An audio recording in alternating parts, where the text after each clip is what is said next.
I've only got small hands. So my name is Tobias Lindaaker. I'm going to talk about how to structure and model data in a way that's natural for that data. And this microphone that I'm wearing is not for my benefit or for your benefit, so I'm going to try and speak up. If I fail, run up and hit me or something. So there are many ways to structure data, and I've been told to give a short talk, so I'm going to talk about one way to structure data. But I think it's broadly applicable. And the very next slide here will be about my disqualifications or qualifications and biases for why I would think that. So I work at a company called Neotechnology, and what we do is we build a database management system. I work at this company because I believe in that this is a very natural way of structuring data, the way that we do in this database system. So so that way of structuring data is primarily what I'm going to talk about. I have worked here for quite some time, so it is possible that I might think that it's natural because I've worked there. But I do think it's the other way around. Otherwise, I would have never started there, I think. I hope. But that's my qualifications and biases out of the way, so now you'll be the judge of what you think. And hopefully you'll like what I've seen. So my hypothesis here is that humans understand new things by relating them to things that we already know. So whenever we try to learn something new, like hopefully you guys are right now, we try to relate them to the things that we already know. That's why we frequently see things like this, where something is described as being something, but in a new context. If this is maybe a bit weird for you, this example might be closer to home. This is from my own childhood. When I learned, I was 4 years old, something like that, 3 or 4 years old. I remember standing in the kitchen of my family's home and figuring out how east and west is similar and different to left and right. It was a big breakthrough for me as a 4-year-old. But it's the same kind of thing. It's similar to something you know, but different in key specific ways. And I think that this way of relating knowledge to one another is key. Yeah, I think those are examples of that.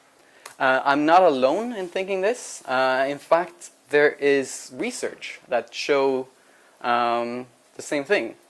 Roger Selye, I think I pronounced that right, is a researcher in Gothenburg. He studies educational psychology, I think it's called, his area of research. And he said in a paper in 1981 that I quite like, the deep approach is one in which students seek an understanding of the meaning of what they are studying by relating it to the previous knowledge. So we learn something new by relating it to what we already know. This was in a paper called Learning, Approach and Outcome, Some Empirical Observations.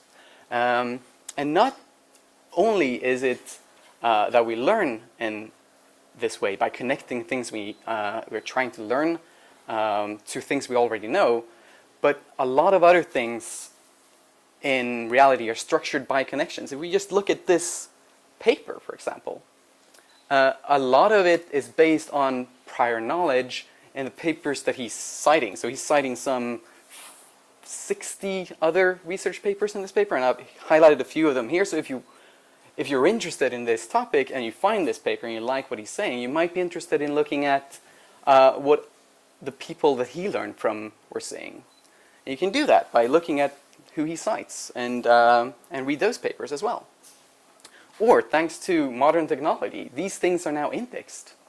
We can find who cites Roger's paper and read those things. What more recent research has said based on his findings or in relation to his findings, maybe contradicting his findings. probably not contradicting. I believe this guy. One of those that I found really quite interesting was, because they have a nice quote, is this book from 1985 by Bod, Kennel, and Walker, where they say that if the brain primarily works with key concepts in an interlinked and integrated manner, our notes and word relations should in many instances be structured in this way. And I agree with this. This is the point I wanted to make. I think that data should be structured in an interlinked and integrated manner. What's important about data is how it connects. What's important about information is how it relates to other things. So if we take an example of that, so they talked about text because they were interested in teaching. So what does linking data in relationship to text look like? Well, for one, we have the World Wide Web, which is a primary example of this. It's quite old now, in some relative terms. In particular, if you look at how fast things are moving. I made this observation recently that in an environment where things change at an exponential rate, whenever you look backwards, it's going to look like nothing's changed ever. And I think human evolution works in that way. We're evolving or at least the evolution that we're creating by technology. We're evolving in an exponential rate, so whenever we look at history, it looks like they were standing still for so long. And 100 years from now, it's probably going to look like we were standing still. But that's an aside. So we've got the World Wide Web, where we got links to other documents. That's the whole idea of hypertext. Then we got, more recently, the social media, where we've got comments on, it started out with blogs really, you got comments on blog posts, so you could comment on text and suggest improvements and such kind of things. But also, you got what I just did. You can link to supporting research. And this is something I think when I visited 1177, as inspiration for this, I found that there was absolutely no linking to supporting research for anything that they said. And then there's also on the gathering of data side of things, there's tracking of user behavior for improving your data. So you can look at when a user visits your asset, where did they come from? How did they find your website? How long did they stay? What were they looking at? Did they scroll up and down? Did they stick at a particular paragraph for a long time? Where did they navigate to next? Did they click on any of your links? Did they find what they were looking for? You can have customer evaluation forms. Or you can try and use heuristics to figure out if they seem to have found what they were looking for or not. Not only are these concepts related to user behavior, but if you look at how these are structured, they are structured in terms of relating things to one another as well. So you've got the asset that you're analyzing, the page that you're analyzing. The user got there through either searching for something, finding one of your pages, then clicking on to that particular page, or they entered the root address of your domain and clicked on a few times to get to where they ended up. And this is interesting. All of these connections are interesting. So even for something that appears to be linear and boring, like text, there are still great opportunities for interlinking and relating to other things. And of course, the concept can be generalized. There are many, many other kinds of connected data. You might recognize this type of structure as a mind map. It's very similar to one of those. And then, of course, we got social data. It's very popular. It's a great example of connected data that's very familiar and at the very in vogue, I guess is a word I'm looking for. Where you've got, where the different connections that you have in your data is how people know one another, who are the different people friends with, but also the kind of behavioral things, like what do they like? Do they like similar things? And what do they share with their friends and with the rest of the world? And then we got, further than that, we got general behavior, such as what people purchase, or how they otherwise interact with digital society. And these are things that we use for basing recommendations on. So whenever you buy something at Amazon, for example, they will use that data to figure out, okay, your profile, you're buying these things. Someone with a similar profile to yours, who has a similar history of buying items, might be interested in buying the same things that you are buying, and vice versa. But also politics is highly connected. We got from the micro level of national politics to the macro level of, or even company politics, to the macro level of politics between states. Who is at war with who, and who is allied with who, and those kind of things. Very much connected data. Semantics of language, also highly connected. We've got words in a sentence that refer to other words. It's connected data. Or it's the structure of a document. Also connected. The structure of this presentation is very much a connected graph of concepts. Where I've started over here, then moved through here, and now I'm doing the weather report, to this low pressure area over here, where I've got my own notes on how to structure this presentation. I have this where I did it all on a whiteboard when I started. So how does this relate to what I do? So I said I work at Neotechnology and we'll build a database management system. It's called Neo4j, and it's a graph database. So the structure that you've seen is a graph. It's interconnected things. We call them nodes in the database.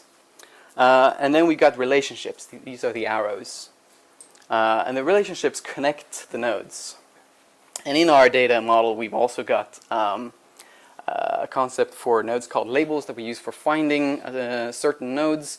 And both nodes and relationships got properties. And then when you've found a particular node, you're interested in exploring the connections that it has, because the connections is the real interesting part. So then you use the relationships, you navigate through the relationships, through the graph, by the different types of relationships.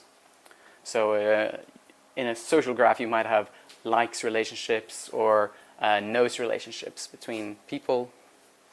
Likes relationships would be between people and concepts. We've got a query language for this. I'm going to continue the tradition of saying that I had earlier, of saying that it likes something. We call it Cypher, and it's like SQL for graphs. So if you know SQL, you've got at least a fundamental of understanding our query language. And it's like SQL in that it's got the basic traits that it has of selection, being able to do projections and aggregations of data. But what it's got that's specific for graphs is that it does pattern matching. So pattern matching is you take you draw a pattern of an instance of what you're looking for, and then the database will find occurrences of that pattern that match that pattern in the actual data. If we look at an example of that.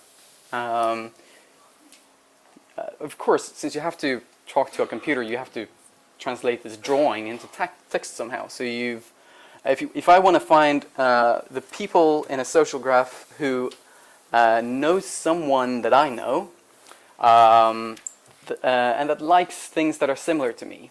So people that I might want to befriend. So those are people who know someone who I know, who like similar things to me, but who I don't know already. And maybe it's not just people that my friends know directly, but maybe might be their friends of friends. So it's 1 to 2 steps between my friend and the people I might want to befriend. So you've got this this pattern of what I'm looking for, and then for translating that into a query, what you would do with our database is you'd draw that in ASCII art. So you draw the graphs, the nodes, little circles through drawing parentheses around them, and then the relationships between are lines with the types written in angle brackets. It's kind of like a cute little drawing in text. And that is your query. And that will find instances of that. And that was what I wanted to share with you. I hope that was enough to at least pique your interest. And thank you.